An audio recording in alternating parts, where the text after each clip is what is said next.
Hello students, welcome back to YouTube channel NEET Kaksha. हमने last time एक series start की थी जिसमें हम टॉपिक वाइज आपको प्रीवियस ईयर क्वेश्चन कराएंगे। तो आज का जो हमारा वीडियो है वो बना है बायोटेक्नोलॉजी चैप्टर के ऊपर, जो कि 12th की NCERT में है। ठीक है, तो आज हम इसके 7 क्वेश्चंस करेंगे। एक ही क्वेश्चन इम्पोर्टेंट है और एक ही पेपर में मोर देन 12 क्वेश्चन आए थे, वो था AIPMT 2015। तो आज हम जितने भी क्वेश्चन करेंगे वो सब करेंगे AIPMT 2015 से। ठीक है, जो पहला क्वेश्चन है वो है which of the following is a method of gene silencing. पहले हम समझना है कि जीन साइलेंसिंग क्या होता है। ठीक है, अब देखो होता क्या है कि ये पहले सपोज हमारा कोई DNA है, DNA से हमारा बनता है RNA, फिर उसके बाद ट्रांसलेशन होकर बनता है वो हमारा कोई प्रोटीन। अब मैं अगर बोल दूं कि इस RNA के इस टाइम पर ही मैं इसमें कुछ मॉडिफिकेशन कर दूं, मॉडिफिकेशन लाइक RNA जो है वो है यहाँ पे क्या है, सिंगल स्ट्रैंडेड RNA है। लेकिन अगर मैं इसको डबल स्ट्रैंडेड RNA में कन्वर्ट कर दूं तो क्या ये प्रोटीन बना पाएगा? नहीं बना पाएगा। तो बेसिकली होता है क्या, जीन साइलेंसिंग के टाइम पे इस RNA के कॉम्प्लीमेंट्री हम एक और RNA स्ट्रैंड को रख देते हैं, जिससे क्या होता है कि उन दोनों RNA में क्या आती है, पेयरिंग हो जाती है। जैसे ये पेयर हो जाएगा वैसे क्या होगा, ये प्रोटीन नहीं बना पाएगा, फिर आगे का ट्रांसलेशन या कुछ भी काम नहीं होगा। अब देखो इसमें ऑप्शंस क्या दे रखे हैं। tRNA कहाँ काम आता है? जब भी हमारा प्रोटीन सिंथेसिस होता है तभी हमारा कोडोन लेकर चलता है साथ में। याद होगा डायग्राम, देखो ये वाला था कुछ ऐसा डायग्राम। यहाँ पे ये tRNA कुछ कोडोन ले जाता है हमारे, क्योंकि यहाँ पे mRNA है ये वाला, तो mRNA के पास कुछ कोडोन है तो उसके पास क्या है, एंटी कोडोन है। इसको हम क्या बोलते हैं, चार्ज्ड tRNA। ठीक है, tRNA बेसिकली क्या फंक्शन कर रहा है, प्रोटीन सिंथेसिस में कर रहा है। ऐसे ही rRNA क्या होता है, rRNA होता है राइबोसोमल RNA। देखो अब ये यूनिट दिख रही तुमको पूरी, तो इसमें एक लार्जर यूनिट है और एक स्मॉलर यूनिट है। तो लार्जर यूनिट और स्मॉलर यूनिट क्या होती हैं, वो बेसिकली 60S और 40S की होती हैं। यहाँ पे क्या है, यहाँ पे बनती हैं ये rRNA से। तो rRNA क्या करता है, रिकग्नाइज करता है किसको, इस कोडोन को। कोडोन कौन सा, जो mRNA पर चल रहा है। अगर रिकग्नाइज नहीं करेगा तो क्या यहाँ पे प्रोटीन सिंथेसिस होगा? नहीं होगा। ये पूरी एक मशीनरी है। यहाँ पे जो कोडोन आया इस rRNA को रिकग्नाइज किया, फिर tRNA साथ बाइंड करके इसने इसका क्या किया, प्रोटीन का फॉर्मेशन कर दिया। तो ये दोनों तो ऑप्शन गलत हो जाएंगे, क्योंकि तो बेसिकली क्या कर रहे हैं, फॉर्मेशन में हेल्प कर रहे हैं। बात आती है miRNA की। ठीक है, अब miRNA होता क्या है, पहले इसके बारे में देख लेते हैं। miRNA एक्चुअल में होता है माइक्रो RNA। ये होता क्या है, एक वर्ड पढ़ा होगा आपने, नॉन कोडिंग RNA। ठीक है, तो माइक्रो RNA क्या होते हैं, शॉर्ट नॉन कोडिंग RNA होते हैं, जो क्या करते हैं, रेगुलेट करते हैं किसको, जीन एक्सप्रेशन को। ठीक है, किसको रेगुलेट कर रहे हैं ये लोग, जीन एक्सप्रेशन को। कैसे, किस तरीके से कर रहे हैं, यहाँ हमारा ट्रांसक्रिप्शन हो गया है, ये हमारा DNA से RNA फॉर्मेशन हो चुका है। जब इसकी प्रोसेसिंग होती है उस टाइम पे माइक्रो RNA क्या करते हैं, काम करते हैं। ठीक है, क्या करते हैं, ये जो 5 प्राइम और ये 3 प्राइम है अगर, तो ये 3 प्राइम पे जाके बाइंड हो जाते हैं। 3 प्राइम के UTR अनट्रांसलेटेड रीजन, जो प्रोटीन नहीं बनाता है। ठीक है, वहाँ पे ये जाके बाइंड हो जाते हैं और क्या करते हैं, प्रोटीन के प्रोडक्शन को क्या कर देते हैं, ब्लॉक कर देते हैं या रिप्रेस कर देते हैं। प्रोटीन बना नहीं बना, लेकिन ये काम कर रहा है 3 प्राइम पर, बशर्ते। अब RNAi क्या है, RNA क्या करता है कि वो पहले ही डबल स्ट्रैंडेड बना लेता है। डबल स्ट्रैंड कौन सा, ये वाला डबल स्ट्रैंड बन जाएगा, तो क्या यहाँ प्रोटीन बन पाएगा? नहीं। नो डाउट ये भी प्रोटीन को कर रहा है, लेकिन जो हमारा इसके लिए आंसर जाएगा जीन साइलेंसिंग के लिए, वो जाएगा हमारा RNAi। फुल फॉर्म क्या होती है, RNA इंटरफेरेंस। नाम में ही देखो इंटरफेयर करना, RNA के साथ क्या कर दिया इसने, इंटरफेयर किया। तो जीन साइलेंसिंग का बेस्ट आंसर कौन सा होगा हमारा, third option, that is RNAi। Next question है हमारा मैच द फॉलोइंग कॉलम। किसका क्वेश्चन है? AIPMT 2015 as usual. अब देखो कॉलम 1 में क्या है, कुछ यूजफुल प्रोडक्ट्स हैं, कॉलम 2 में क्या है, उनके डिस्कवरर्स हैं। ठीक है, कॉलम 1 कॉलम 2 हमको आइडेंटिफाई करना है। इस टाइप के जब भी क्वेश्चन आते हैं, अगर आपको इनमें से एक दो भी याद हो तब भी काम चल जाता है। ठीक है, जैसे मुझे सपोज आपको PCR याद है। PCR हम बेसिकली बहुत बार पढ़ते हैं। सबसे पहले हम पढ़ते हैं कि PCR को कैरी मुलिस ने डिस्कवर किया था। तो मैं यहाँ लिख लेता हूँ PCR और इधर KM, that is for carry मुलिस। अब मैं देखूंगा कि बी में थर्ड कहाँ कहाँ आता है। ठीक है, अब मैं देख रहा हूँ, देखो ऑप्शंस में यहाँ बी में थर्ड है, बिल्कुल है। यहाँ बी में थर्ड है, बिल्कुल है। क्या इन दोनों में बी में थर्ड है? नहीं है। तो ये ऑप्शन तो हमारे पहले ही एलिमिनेट हो चुके हैं। ठीक है, एलिमिनेट हो गए ये वाले। अब देखो दो बचे हैं, फर्स्ट और सेकंड। अब वापस आपको एलिमिनेशन करना है। एलिमिनेशन कैसे करेंगे? देखो हम बोल रहे हैं इंसुलिन। इंसुलिन हम सब पढ़ते हैं, कहाँ डिस्कवर हुआ था ये? अगर आपको इंसुलिन के बारे में पता है कि ये इली लिली ने डिस्कवर किया TNT लैब में, तो आपको क्या होगा कि आप सी में आप फर्स्ट का देखोगे। अब देखो कि इन दोनों में सी में फर्स्ट किस में है? सी में फर्स्ट किस में है? इसमें है। दैट मीन्स क्या, ये हमारा बिल्कुल करेक्ट आंसर होना चाहिए। लेकिन ज़रूरी नहीं है कि आप इस तरीके से करो। अगर आपको सारे याद हैं तो आप क्रॉस चेक कर सकते हो। लाइक गोल्डन राइस जो है उसको पीटर बेयर ने डिस्कवर किया था, और जो हमारा रिकॉम्बिन है, रिकॉम्बिन प्रोटीन जो है वो हमारा किया था हर्बर्ट बॉयर ने। तो डी में क्या आना चाहिए? सेकंड। देखो यहाँ पे डी में सेकंड आ रहा है, ए में फोर्थ आ रहा है। दैट मीन्स क्या है, ये जो हमारा जो ऑप्शन नंबर फर्स्ट है वो बिल्कुल करेक्ट है। एलिमिनेशन मेथड, एलिमिनेशन मेथड क्या होता है? इसमें आप गलत जवाब भी हटा सकते हो। It is just like 50-50। ठीक है ना, इससे क्या होता है कि जो क्वेश्चन है वो 1 मिनट से कम में भी सॉल्व हो जाता है। नेक्स्ट क्वेश्चन हमारा arrange process that occur in PCR in sequence. Question वापस कहाँ से है? AIPMT 2015 से। अब देखो कितने सारे क्वेश्चन आ रहे हैं, मज़ेदार। अब हम देखते हैं कि PCR की सीक्वेंसिंग क्या होती है। देखो फर्स्ट क्या होता है, जब हम PCR करते हैं हम DNA को क्या करते हैं, एक हाई टेम्परेचर देते हैं, जितना होता है वो 94 डिग्री सेंटीग्रेड। हाई टेम्परेचर देने से क्या होता है, ये DNA के स्ट्रैंड क्या हो गए, ये सेपरेट आउट हो गए। पहले देखो कैसे थे, पहले ये एक साथ बाइंड थे, डबल स्ट्रैंडेड DNA था पहले ये। अब क्या हो गया, ये SS DNA हो गए। ठीक है, अब हमने क्या किया, फिर हमने एक 54 डिग्री सेंटीग्रेड पे हमने क्या किया, इसको एक प्राइमर ऐड किया। प्राइमर देखो ये ब्लू पेन से है। ठीक है, प्राइमर ऐड किया, प्राइमर ऐड करना स्टार्ट हुआ, बिल्कुल इधर भी स्टार्ट हुआ। फिर हमने क्या किया, लास्ट में आते आते अब हमारे पास टोटल DNA दोनों बन चुके हैं। देखो एक DNA बन गया, एक DNA बन गया। दैट मीन्स अब यहाँ पर टेम्परेचर कितना दिया हमने, 72 डिग्री सेल्सियस। अब क्या हुआ, इन स्टेप्स का नाम क्या है? जब भी हम किसी चीज़ को हीट करते हैं तो सिंगल स्ट्रैंड जब कन्वर्ट होता है तो हम उसको नाम देते हैं डीनेचुरेशन।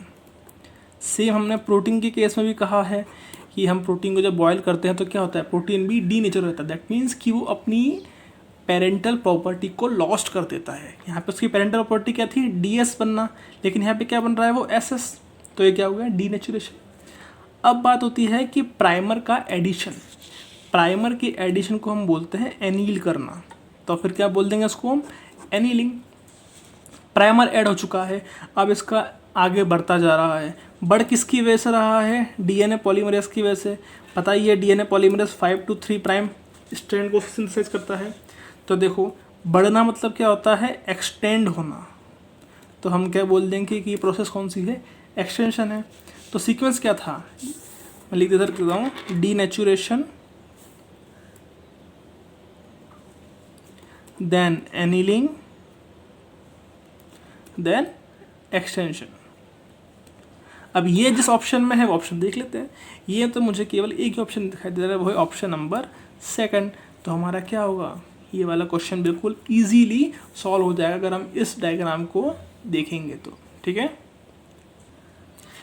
जो हमारा नेक्स्ट क्वेश्चन है वो है which one is not a restriction enzyme. ठीक है, पहले इस टर्म को देख लेते हैं, रेस्ट्रिक्शन एंजाइम होता क्या है। देखो होता क्या है, बेसिकली जब भी हम कोई वेक्टर यूज़ करते हैं तो क्या होता है कि एक सबके पास एक रिकॉग्निशन सीक्वेंस होता है, जहाँ पे आके क्या होता है, एक एंजाइम कट लगाता है। तो अगर कोई एंजाइम किसी एक पर्टिकुलर रिकॉग्निशन सीक्वेंस पे कट लगा रहा है, दैट मीन्स वो रेस्ट्रिक्शन एंजाइम की एक प्रॉपर्टी है। होते हैं ना वो रेस्ट्रिक्शन एंडोन्यूक्लियस हम बोलते हैं, मॉलिक्यूलर सिजर। तो रेस्ट्रिक्शन एंजाइम क्या करता है, एक पर्टिकुलर एक स्पेसिफिक साइट पर ही कट लगाता है। ठीक है, अब देखो इसमें बहुत सारे एग्जांपल दे रखे हैं, जैसे नाम क्या दे रखा है इसमें, eco R1, chitinase, balm H1 और हिंड थर्ड। ठीक है, अब देख लेते हैं। देखो इको R1 का साइट क्या होता है, GAATTC। अगर किसी को इको R1 को ये साइट दिखती है तो वो यहाँ पे आके कट लगा देगा, दैट मीन्स उसके पास एक स्पेसिफिक साइट है। बाम H1 का देखते हैं एक बार हम। बाम H1 का क्या होता है, GGATCC। बाम H1 आएगा, देखेगा कि हाँ यार मेरे पास GGATCC सीक्वेंस है, तो यहाँ आके कट लगा देगा। दैट मीन्स उसने भी अपनी जगह आइडेंटिफाई कर ली। अब बात करते हैं हम हिंड थर्ड की। तो हिंड थर्ड में क्या होता है, AAGCTT। अब हिंड थर्ड को पता पड़ेगा कि सर यहाँ पे AAGGCT साइट है, तो बोलेगा सर हम यहाँ कट लगा देते हैं। दैट मीन्स क्या है कि eco R1, balm H1, hind third ने क्या किया, एक स्पेसिफिक जगह पे अपना कट मार्क किया। बट काइटिनेज क्या करता है, chitinase is a kind of hydrolysis. Hydrolysis कैसे बोल सकते हैं, क्या करता है कि जो काइटिन में ग्लाइकोसिडिक बॉन्ड होते हैं, कौन से वाले बॉन्ड, ग्लाइकोसिडिक बॉन्ड, उनका क्या करता है, ये ब्रेक डाउन। तो कोई स्पेसिफिक पोजीशन नहीं है कि सर ये थर्ड पोजीशन पर ही काटेगा कि फिफ्थ पोजीशन पर काटेगा, इसको जहाँ सूटेबल लगेगा वहाँ से उड़ा लेगा उसको। तो क्या इसमें कोई सीक्वेंस मिल रहा है इस तरीके का, नहीं। तो क्या रेस्ट्रिक्शन एंजाइम कैटेगरी में काउंट होगा, बिल्कुल नहीं। तो हमारा जो आंसर जाएगा नॉट ए में काइटिनेज। अगर पूछता कि कौन कौन से हैं तो फिर तीनों होते हैं, लेकिन क्वेश्चन में क्या था, नॉट। दैट मीन्स जो काइटिनेज हमारा है वो ऑप्शन नंबर सेकंड बिल्कुल इस क्वेश्चन के लिए सही है, लेकिन रेस्ट्रिक्शन एंजाइम नहीं है। ठीक है, सो नेक्स्ट क्वेश्चन क्या है हमारा, which of the following enzyme is not involve in recombinant DNA technology. क्या लिखा है यहाँ पे, नॉट। वर्ड्स में जरूर पढ़ना है कि नॉट है या नहीं है। ठीक है, अब हम बात करते हैं पहले एक्सोन्यूक्लियस की। एक्सोन्यूक्लियस क्या करता है, एक्सोन्यूक्लियस करता है हमारे बाहर के न्यूक्लियोटाइड को कट करने का काम। बाहर के मतलब हम जनरल टर्म में बोलें कि अगर यहाँ 5 प्राइम में 3 प्राइम है, कुछ भी सीक्वेंस दे दो, चलो यहाँ पे GTA GTC दे दिया, अगर वो इस पोजीशन पे कट कर रहा है, टर्मिनल पोजीशन में बोल सकते हैं, तो हम बोलेंगे कि सर वो एक्सोन्यूक्लियस कर रहा है। एक्सो मतलब क्या होता है, बाहर। ठीक है, एंडोन्यूक्लियस, एंडो मतलब क्या होता है, इनसाइड। अब मैं बोलूँगा कि सर GAATTC है यहाँ पे 5 प्राइम और 3 प्राइम, अगर वो इसी जगह स्पेसिफिक कट लगा रहा है तो क्या है वो एंडोन्यूक्लियस, क्योंकि उसने अंदर की साइड कट लगाया, उसने बाहर के न्यूक्लियोटाइड को रिमूव नहीं किया है, उसने क्या किया, उसने कट लगाया। अब ये कट या तो स्टिकी एंड कर सकता है या फिर ये ब्लंट एंड कर सकता है, वो डिपेंड करता है कौन सा वहाँ पे रेस्ट्रिक्शन एंजाइम है। ठीक है, अब बात आती है लाइगेस की। बिना लाइगेस के रिकॉम्बिनेंट DNA टेक्नोलॉजी पूरी नहीं हो सकती। क्यों, अगर हमने कोई foreign DNA plus host DNA को मिलाना चाहा है, तो उसको मिलाने के लिए हमें एक मीडिएटर की जरूरत पड़ेगी। वो मीडिएटर क्या होगा, वो होगा लाइगेस। तो लाइगेस क्या टाइप का ग्लू है, तो मॉलिक्यूलर ग्लू जो होता है वो होता है लाइगेस। ये हमारा फॉरेन DNA है और ये हमारा होस्ट DNA है, मुझे मिलाना है इसको। मैं कैसे मिलाऊँ, नॉर्मली DNA पॉलीमरेज तो मिला नहीं पाएगा ऐसे, तो मैं बोलूँगा DNA लाइगेस को कि सर आप यहाँ पे आओ और यहाँ पे आके इन दोनों की बाइंडिंग करा दो। जैसे बाइंडिंग होगी तो क्या होगा, ये आपस में मिल जाएंगे, तो फिर क्या होगा, एक हाइब्रिड हमारा DNA बन जाएगा और हमारी रिकॉम्बिनेंट DNA टेक्नोलॉजी की टेक्निक पूरी हो जाएगी। अब बात आती है कैटेलिस्ट की। कैटेलिस्ट क्या है, देखो जब भी बॉडी को, ह्यूमन बॉडी को परऑक्साइड से डैमेज होता है, परऑक्साइड से क्या होता है, डैमेज होता है, तब ऑर्गेनल्स को प्रोटेक्ट करने के लिए कौन सा एंजाइम होता है, वो होता है कैटलेज। तो क्या कैटलेज डीएनए टेक्नोलॉजी में यूज़ आ रहा है? नहीं, वो तो हमारे बॉडी में नॉर्मली यूज़ आ रहा है, सेल बायोलॉजी में। तो इसका मतलब क्या है कि इसका आंसर जो जाएगा वो कैटलेज जाएगा, क्योंकि कैटलेज रिकॉम्बिनेंट डीएनए टेक्नोलॉजी में कोई हेल्प नहीं कर रहा है, ना ही ये कोई हाइब्रिड बनाने में काम कर रहा है, जबकि ये तो कट कर रहा है अंदर से, ये कट कर रहा है बाहर से, ये और ये क्या कर रहा है, दोनों को लाइगेट कर रहा है, जोड़ने का काम कर रहा है। दैट मीन्स जो फोर्थ कैटलेज ऑप्शन है वो हमारा बिल्कुल सही है इस क्वेश्चन के लिए। नेक्स्ट क्वेश्चन है which is the palindromic sequence. Palindromic मतलब क्या होता है? अगर मैं इंग्लिश में बोलूँ तो बोलेंगे कि अगर मैं लेफ़्ट साइड से पढ़ूँ या राइट साइड से उसको रीड करूँ, दोनों क्या होना चाहिए, सेम होना चाहिए। हिंदी में बोलूँ तो सीधा उल्टा एक समान, ठीक है। बचपन में पढ़ते थे ना कि सर ये डालडा हो गया, हिंदी में पढ़ते थे सर उसको हम, देखो डाल डा। इस तरीके से ही रिकॉम्बिनेंट डीएनए टेक्नोलॉजी में क्या होता है, सीक्वेंस होते हैं। अगर हम उसको इधर से पढ़ें या इधर से पढ़ें, डीएनए के इसमें क्या होता है कि अगर हम इधर से पढ़ रहे हैं तो ये ऐसे जाना चाहिए, इधर से पढ़ रहे तो ये ऐसे जाना चाहिए, ठीक है, मतलब एंटी पैरेलल डायरेक्शन में होना चाहिए। अब देखो यहाँ पे पढ़ते हैं GAATTC, नीचे लिखा है CTTAAG। यहाँ से पढ़ो पहले इधर से GAATTC। अब हम अगर उसको दोबारा इधर से पढ़ेंगे, मैंने बोला एंटी पैरेलल पढ़ना है, तो क्या हो रहा है GAATTC। दैट मीन्स ही क्या है, ये तो पैलिंड्रोम है। चलो अब सेकंड ऑप्शन की तरफ देखते हैं। सेकंड क्या लिखा है GCAAAG, नीचे क्या लिखा है CGTTT। देखो यहाँ पे जब टी था ही नहीं ऊपर, तो टी नीचे कैसे आ सकता है? दैट मीन्स ये पैलिंड्रोम नहीं है। इधर देखो यहाँ लिखा है ATCGGC TAGCCG। यहाँ पे स्टार्ट किससे हो रहा था? ए से, लेकिन यहाँ पे स्टार्ट किससे हो रहा है? जी से। दैट मीन्स ये पैलिंड्रोम नहीं है। अब बात करते हैं चौथे की, ATCGCT TAGCGA। यहाँ पे पहला लेटर क्या है? ए। पहला लेटर क्या है? ए, ठीक है, ये हो सकता है। अभी हम पहला लेटर पे जा रहे हैं। दूसरा लेटर क्या है? टी। यहाँ पे दूसरा लेटर क्या है? जी। दैट मीन्स क्या, ये भी पैलिंड्रोम नहीं है। तो जो हमारा पैलिंड्रोमिक सीक्वेंस है वो है हमारा ऑप्शन नंबर फर्स्ट। ये पैलिंड्रोमिक सीक्वेंस देखो याद दिला रहा है किसकी? EcoR1 की। EcoR1 की जो साइट है वो यही होती है, GAATTC। तो ऑप्शन नंबर फर्स्ट जो है बिल्कुल हमारा करेक्ट आंसर है। नेक्स्ट क्वेश्चन देख लो क्या है, find out correct recognition sequence of following restriction endonuclease enzyme. सारे ऑप्शन में क्या दे रखा है? EcoR1 दे रखा है और BAM-H1 दे रखा है। हर में देख लो, मैंने BAM-H1 लिखा है, क्वेश्चन पेपर में BAM-H1 और EcoR1 लिखा है, ठीक है। हमें अगर सीक्वेंस याद होंगे तो हम इस क्वेश्चन को बहुत ईजिली कर पाएंगे, अदरवाइज क्वेश्चन में बहुत लेंदी लगने वाला है।